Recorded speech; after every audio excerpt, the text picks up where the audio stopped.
Very good morning students.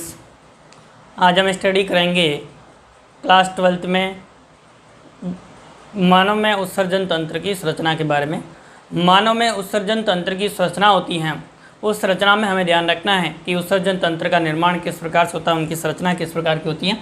तो मानव के अंदर उत्सर्जन तंत्र होगा वह 4 भागों से मिलकर के बना होता है। मुख्य रूप से 4 अंग होते हैं, उसमें आप ध्यान देंगे तो कौन कौन से 4 भाग होते हैं। तो आप इसमें देखेंगे कि निम्नलिखित अंगों से मिलकर बना होता है। पहला अंग हमें ध्यान रखना है, वह ध्यान रखना है वृक्क, जो मुख्य अंग के रूप में उपस्थित होता है। वृक्क या जिसे हम किडनी कहेंगे, और वृक्क या किडनी होता है ये मुख्य अंग के रूप में होता है। और वृक्क या किडनी की संख्या होती है वह 1 जोड़ी होती है, तो 1 जोड़ी वृक्क उपस्थित होते हैं। दूसरा, प्रत्येक वृक्क से एक नलिका निकलेगी जिसे हम क्या कहेंगे, तो आपको ध्यान रखना है मूत्रवाहिनी कहा जाता है। तो इस प्रकार से 1 जोड़ी क्या उपस्थित होते हैं, मूत्रवाहिनियाँ उपस्थित होती हैं। तो मूत्रवाहिनियाँ होगी और इनकी संख्या भी कितनी होती है, 1 जोड़ी होती है, 1 जोड़ी मूत्रवाहिनियाँ उपस्थित होती हैं। फिर उसके बाद में तीसरा भाग हमें ध्यान रखना है, और तीसरा भाग कौन सा उपस्थित होगा, मूत्राशय। और मूत्राशय या यूरेथ्रा होता है, उनकी संख्या कितनी होती है, 1 होती हैं। तो इस प्रकार से ये संख्या में कितने होंगे, 1 होते हैं ये। और आप चौथा भाग हमें ध्यान रखना है, वो कौन सा ध्यान रखना, मूत्र मार्ग। तो इस प्रकार से 4 भागों से मिलकर के और मनुष्य के अंदर उत्सर्जन तंत्र का निर्माण होता है। और मूत्र मार्ग की संख्या भी कितनी होती है, 1 होती है। तो इस प्रकार से यह मिलकर के और मनुष्य के अंदर उत्सर्जन तंत्र का निर्माण करते हैं। तो मनुष्य के अंदर उत्सर्जन तंत्र का वह कितने भागों से मिलकर बना होता है, 4 भागों से मिलकर के बना होता है। पहला भाग कौन सा ध्यान रखना आपको, वृक्क। और ये वृक्क कौन सा है, तो आप ध्यान देंगे ये वृक्क का भाग है वो बायां वृक्क है। कौन सा वृक्क हो गया, बायां वृक्क। और ये वृक्क का भाग है उसे हम क्या कहेंगे, दायां वृक्क कहा जाता है। तो वृक्क हो गया, यह भाग हमें ध्यान रखना है। वृक्क के बाद में अगला भाग कौन सा होता है, तो आप ध्यान देंगे मूत्रवाहिनियाँ।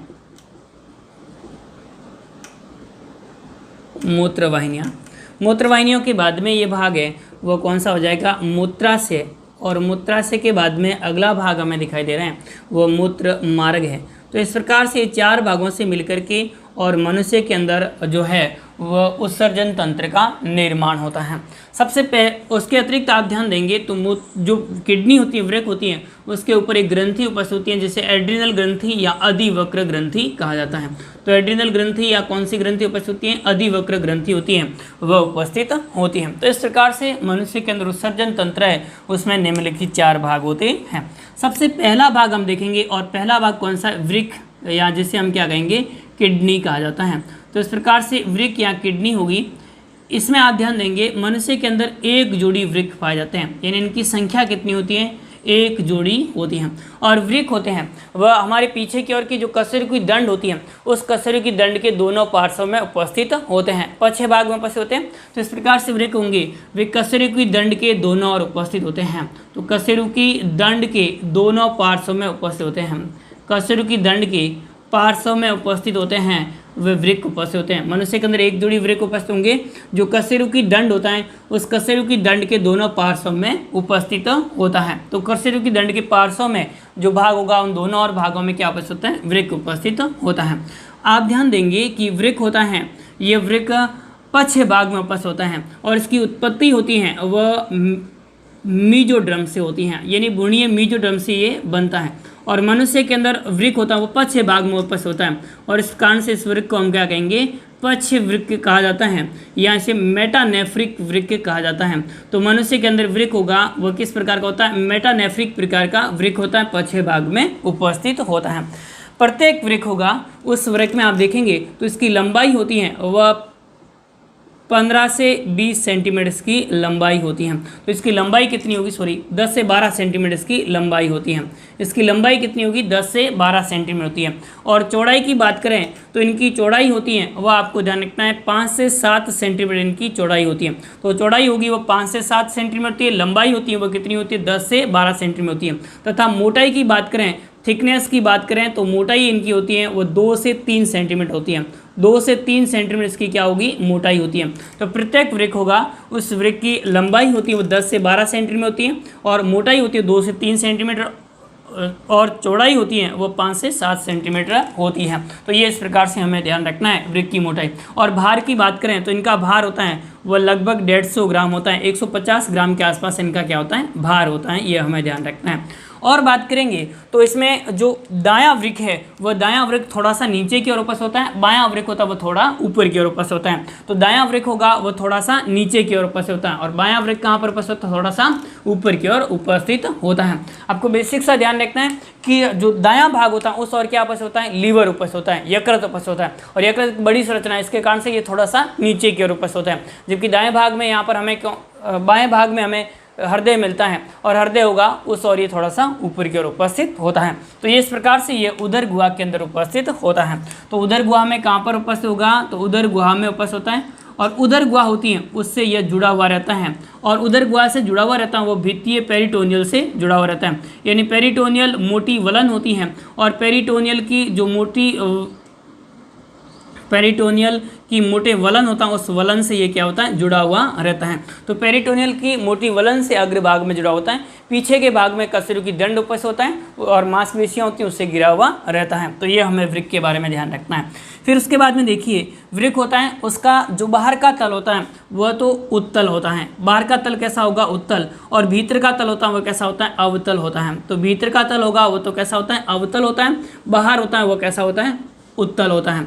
तो बाहर की ओर होगा वो उत्तल होगा, भीतर की ओर कैसा होता है, अंदर की ओर कैसा होता है, तो अवतल प्रकार का होता है। अंदर की जो अवतल सतह होती है उसमें एक खांच पाई जाती है, यानी अंदर की ओर क्या उपस्थित होती है, खांच, और इस खांच को हम क्या कहते हैं, हाइलम कहा जाता है। तो अंदर की ओर एक खांच उपस्थित होगी और खांच को हम हाइलम कहते हैं या इसे हम नाभि कहा जाता है। तो इसे हम क्या कहेंगे, हाइलम या नाभि कहा जाता है। इस हाइलम या नाभि से अंदर आप ध्यान देंगे तो इस हाइलम या नाभि से एक तो आपको ध्यान रखना है कि अंदर की ओर प्रवेश करने वाली दो संरचनाएं होती है। एक तो आपको ये संरचना लाल कलर की दिखाई दे रही है, इस संरचना को हम क्या कहेंगे, वृक्क धमनी। वृक्क धमनी होती है वो अंदर की ओर प्रवेश करती है। तो वृक्क धमनी अंदर की ओर प्रवेश करेगी और आप ध्यान देंगे इसके अंदर की ओर तंत्रिका प्रवेश करती है। तो इसे अंदर की ओर प्रवेश करने वाली दो संरचनाएं होती है वो कौन कौन सी होती हैं, एक तो आप ध्यान देंगे इसके माध्यम से वृक्क धमनी होती है वो अंदर की ओर प्रवेश करती है। तो वृक्क धमनी प्रवेश करेगी, साथ में आप ध्यान देंगे वृक्क धमनी के अतिरिक्त इसमें तंत्रिका होती है, वह तंत्रिका अंदर की ओर प्रवेश करती है। तो तंत्रिका एवं वृक्क धमनी तो प्रवेश करेगी, जबकि यहाँ से आप ध्यान देंगे बाहर निकलती हैं वो 2-3 संरचनाएं आपको ध्यान रखनी है। एक आपको ध्यान रखनी है बाहर की ओर निकलती है उस संरचना को हम क्या कहते हैं, वृक्क सिरा कहा जाता है, रीनियल वेन या वृक्क सिरा कहा जाता है। वृक्क सिरा के अतिरिक्त आप ध्यान देंगे लसिका वाहिनी होती है वो बाहर की ओर निकलती है, लसिका वाहिनी।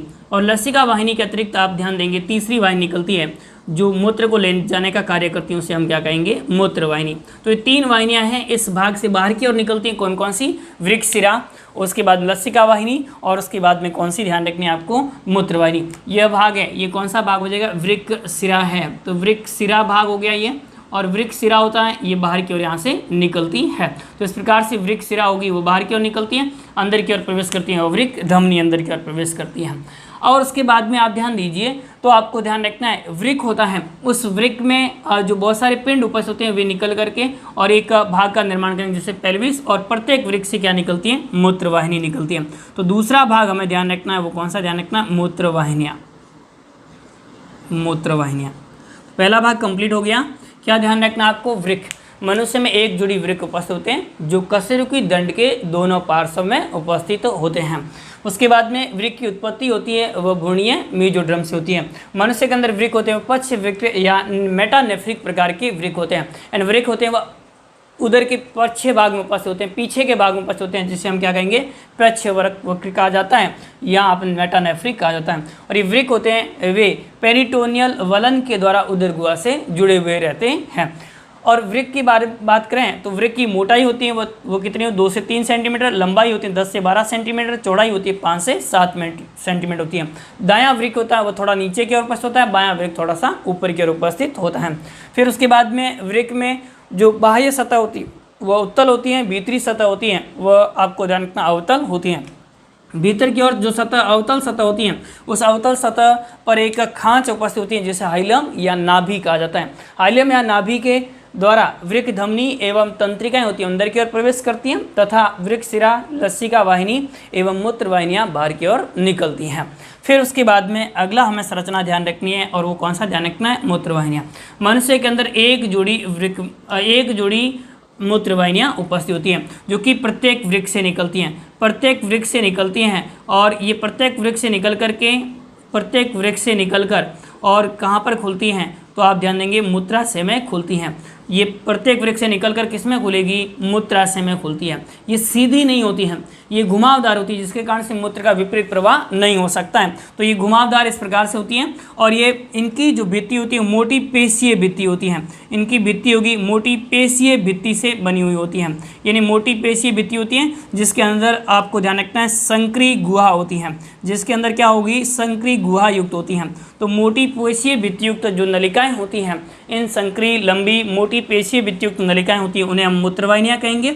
और इनकी संख्या कितनी होती है, एक जोड़ी होती है प्रत्येक वृक्क से निकल करके। और ये किसमें जाकर खुलती हैं, मूत्राशय में खुलती हैं। ये 2 या 3 वलन या घुमाव युक्त होती है, जिसके कारण से मूत्र है उसका विपरीत प्रवाह नहीं हो सकता है। और इसका जो शीर्ष भाग होता है वो कीपनुमा होता है, और इस कीपनुमा भाग होता है उसे हम क्या कहते हैं, तो वृक्क श्रोणी कहा जाता है। इसका शीर्ष भाग होता है मूत्रवाहिनी का, वह किस प्रकार का होता है, तो आप ध्यान देंगे कीपनुमा होता है, जिसे हम कीपक या वृक्क श्रोणी के नाम से जाना जाता है, या इसे हम पेल्विस कहा जाता है।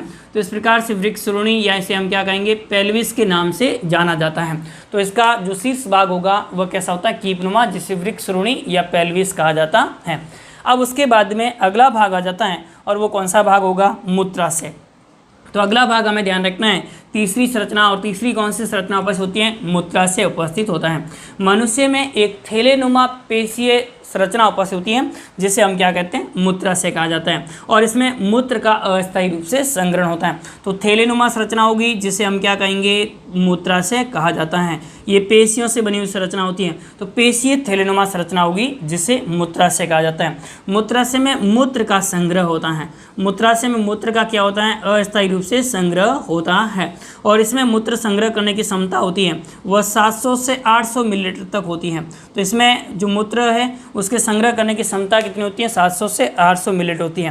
फिर उसके बाद में आप ध्यान दीजिए कि इनके जो पार्श्व में रिसेप्टर उपस्थित होते हैं, जब इसमें मूत्राशय बाधा भर जाता है तो उसके बाद में रिसेप्टर की सहायता से मूत्र त्याग की क्रियाविधि प्रेरित होती है।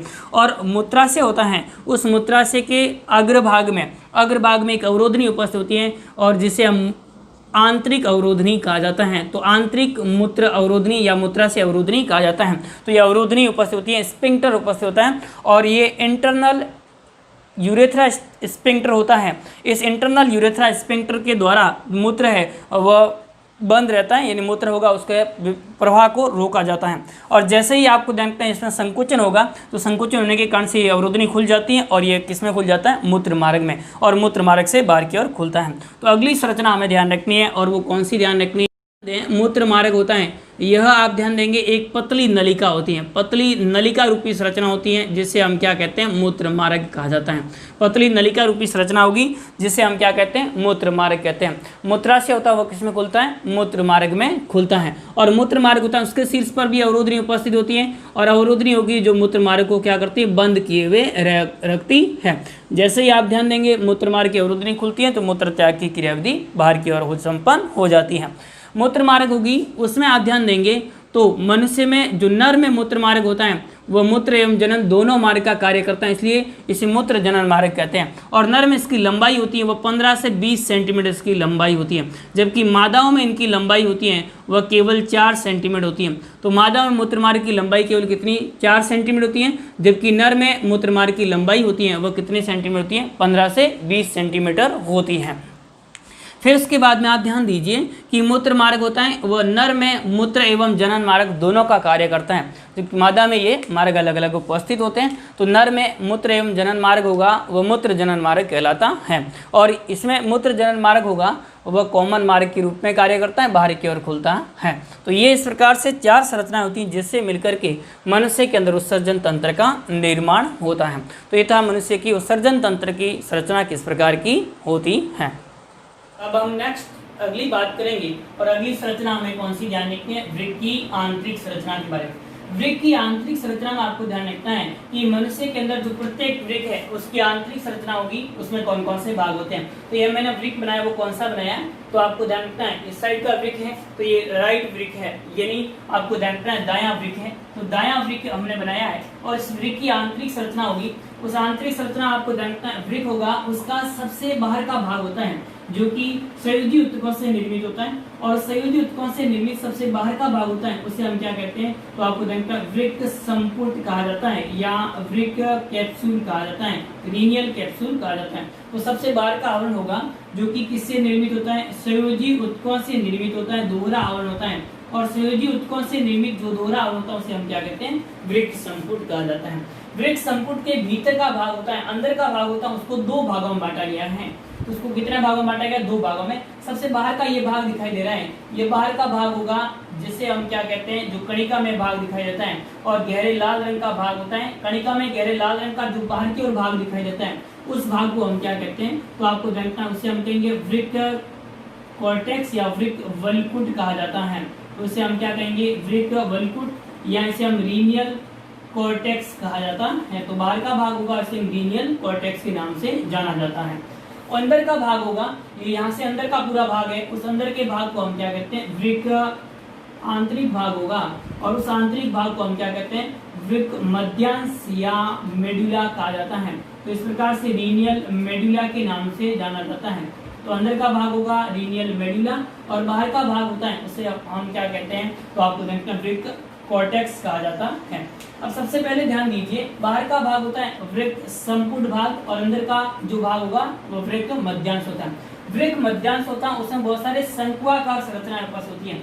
किस प्रकार की संरचनाएं आपस होती हैं, शंकुआकार संरचनाएं आपस होती हैं, और ये शंकुआकार जो संरचनाएं होती हैं उन संरचनाओं को हम क्या कहते हैं, तो आपको देखते हैं वृक्क पिरामिड कहा जाता है। उसे हम क्या कहेंगे, वृक्क पिरामिड के नाम से जाना जाता है। उसे हम वृक्क पिरामिड कहेंगे, पिरामिड नुमा संरचनाएं आपस होती हैं जिसे वृक्क पिरामिड कहा जाता है। और वृक्क पिरामिड होता है उसमें बाद में आप ध्यान देंगे कि वृक्क पिरामिड के बीच बीच का भाग होता है, ये बीच का भाग है, उस बीच के भाग में यहाँ पर जो कॉर्टेक्स भाग होता है वो अंदर की ओर धसा हुआ रहता है। ये पूरा कॉर्टेक्स भाग था, ये अंदर की ओर क्या होता है, धसा हुआ रहता है। जहाँ पर पिरामिड नुमा संरचनाएं बाहर की ओर जो मेडुला भाग होता है उसकी उपस्थित होती है, उस मेडुला के बाहरी भाग में उपस्थित जो पिरामिड होते हैं उन पिरामिडों के बीच बीच में कौन धसा हुआ रहता है, ये कॉर्टेक्स भाग होगा, ये धसा हुआ रहता है। और इस कॉर्टेक्स भाग का धसा हुआ रहता है उसे हम क्या कहते हैं, तो आपको जानना है इसे बर्टनी के स्तंभ कहा जाता है। एक वैज्ञानिक था, उसने खोज की थी, इस कारण से हम क्या कहते हैं, बर्टनी के स्तंभ कहा जाता है, कॉलम कहा जाता है। तो इस प्रकार से जो वनकुट के कॉलम है वो अंदर की ओर धसे हुए रहते हैं, और वलकुट के कॉलम जो अंदर की ओर धसे हुए रहते हैं उसे हम बटनी के स्तंभ कहते हैं। तो वलकुट के जो भाग होंगे वो अंदर की ओर इस प्रकार से धसे हुए रहते हैं, और अंदर की ओर धसी हुई संरचना होगी उसे हम क्या कहते हैं, बटनी के स्तंभ कहा जाता है। फिर उसके बाद में आप ध्यान देंगे तो अंदर का भाग होगा उसे हम वृक्क मेडुला कहेंगे, और वृक्क मेडुला के अंदर की संरचनाएं होती है वो शंकुआकार संरचनाएं आपस होगी, और इन शंकुआकार संरचनाओं को हम वृक्क पिरामिड कहते हैं। वृक्क पिरामिड होता है उसके अंदर की ओर की संरचनाएं होगी, उस अंदर की ओर की संरचनाएं होती है उसमें कीप नुमा संरचनाएं, अंदर की ओर यहाँ पर संरचनाएं बनी वो कैसी संरचनाएं, कीप नुमा, और उस कीप नुमा संरचना को हम क्या कहते हैं, कैलिक्स कहा जाता है। तो अंदर की ओर की संरचना होगी उसे कीप नुमा संरचनाएं होती हैं, और कीप नुमा संरचनाएं होती है उसे हम क्या कहते हैं, कैलिक्स कहा जाता है। और ये बहुत जो कैलिक्स होते हैं वो छोटे छोटे कैलिक्स होंगे जिसे हम माइनर कैलिक्स कहेंगे, और माइनर कैलिक्स होते हैं वो मिलकर के बड़े कैलिक्स का निर्माण करेंगे इस प्रकार से, और बड़े कैलिक्स होंगे उसे हम क्या कहते हैं, मेजर कैलिक्स कहते हैं। और ये सभी मेजर कैलिक्स मिलकर के और पीछे की और संरचना बनाएंगे जिसे हम पेल्विस कहते हैं। क्या कहेंगे, पेल्विस, या इसे वृक्कीय श्रोणी कहा जाता है। पेल्विस या वृक्कीय श्रोणी का निर्माण करेंगे। तो इस प्रकार से वृक्कीय श्रोणी या पेल्विस का निर्माण करते हैं। और वृक्कीय श्रोणी या पेल्विस भाग होता है, यह पेल्विस भाग पीछे की ओर किसमें खुलेगा, मूत्रवाहिनी में खुलेगा, और मूत्रवाहिनियां होती हैं वह मूत्राशय में जाकर खुलेगी, और मूत्राशय या यूरिनरी ब्लैडर होता है वह मूत्र मार्ग के माध्यम से बाहर की ओर खुलता है। तो इस प्रकार से हमें संरचना ध्यान रखनी है। अब उसके बाद में ध्यान दीजिए कि ये जो मैंने डंडे-नुमा संरचनाएं बनाई, ये डंडे-नुमा संरचनाएं क्या है, तो आप ध्यान देंगे डंडे-नुमा जो संरचनाएं बनाई गई है वो है नेफ्रॉन। वो कौन सी संरचना है, नेफ्रॉन्स है, जो कि वृक्क की संरचनात्मक एवं क्रियात्मक इकाई होती है। वृक्क की फंक्शनल एवं स्ट्रक्चरल यूनिट होती है जिसे हम क्या कहते हैं, नेफ्रॉन्स कहा जाता है। अब ध्यान दीजिए नेफ्रॉन्स कौन से भाग में उपस्थित होते हैं, तो आप इसमें देखते हैं कि नेफ्रॉन्स भाग होते हैं वो किस किस भाग में उपस्थित, वल्कुट और कॉर्टेक्स दोनों भाग में उपस्थित होते हैं। ये वल्कुट में भी उपस्थित होते हैं और किस भाग में उपस्थित होते हैं, कॉर्टेक्स में भी उपस्थित होते हैं। यानी ये वल्कुट में भी उपस्थित होंगे और कौन से भाग में उपस्थित होते हैं, कॉर्टेक्स में भी उपस्थित होते हैं। तो वल्कुट में भी उपस्थित होंगे और कौन से भाग में उपस्थित होते हैं, कॉर्टेक्स भाग में भी उपस्थित होते हैं। ये मैंने 10 जो डंडेनुमा सारी संरचनाएं बनाई है, ये संरचनाएं सारी क्या है, नेफ्रॉन्स है, ये हमें ध्यान रखना है। और इनकी संख्या होती है प्रत्येक वृत्त में कितनी होती है, तो प्रत्येक वृत्त में इनकी संख्या होगी 10 से 12 लाख होती है। कितनी होती है, 10 से 12 लाख प्रत्येक वृत्त में इनकी संख्या होती है। दोनों वृत्तों की बात करेंगे तो कितनी हो जाएगी, 20 लाख के लगभग इनकी संख्या होती है। तो प्रत्येक वृत्त में इनकी संख्या होगी वो 10 से 12 लाख होती है और ये दोनों भागों में फैले हुए रहते हैं। यानी वल्कुट में इसका कुछ भाग कौन से भाग में उपस्थित होगा, कॉर्टेक्स में उपस्थित होता है। और देखा जाए तो वल्कुट में कौन कौन से भाग उपस्थित होते हैं, तो इसमें वल्कुट में उपस्थित होते हैं उन भागों में आप सबसे पहले ध्यान रखेंगे तो होता है मेलपिंगी काय। मेलपिंगी काय होगा वो इस भाग में उपस्थित होता है, मेलपिंगी काय। मेलपिंगी काय एवं आपको ध्यान रखना है, मेलपिंगी काय के बाद में अगला भाग होता है वो कौन सा होगा, समीपस्थ कुंडलित नलिका और दूरस्थ कुंडलित नलिका होती है। तो इस प्रकार से आप ध्यान देंगे ये भाग इसमें उपस्थित होते हैं। और कॉर्टेक्स भाग होगा उसमें कौन से उपस्थित होते हैं, हेनले का लूप इसमें उपस्थित होता है, हेनले का लूप एवं संग्रह नलिका। हेनले के लूप एवं संग्रह नलिका होती है। यह संग्रह नलिका और हेनले के लूप ये दो भाग तो किसमें उपस्थित होंगे, तो आपको ध्यान रखना है कॉर्टेक्स भाग में। जबकि मेलपिंगी काय, समीपस्थ कुंडलित नलिका और दूरस्थ कुंडलित नलिका होती हैं, ये दोनों भाग कहाँ पर, तीनों भाग मेलपिंगी काय, समीपस्थ कुंडलित नलिका और दूरस्थ कुंडलित नलिका होगी, यह वल्कुट भाग में उपस्थित होते हैं। तो नेफ्रॉन्स होगा उस नेफ्रॉन्स के मेलपिंगी काय, समीपस्थ कुंडलित नलिका और दूरस्थ कुंडलित नलिका ये तीनों भाग वल्कुट में उपस्थित होते हैं। जबकि कॉर्टेक्स भाग होता है उसमें हेनले के लूप एवं संग्रह नलिकाएं उपस्थित होती हैं।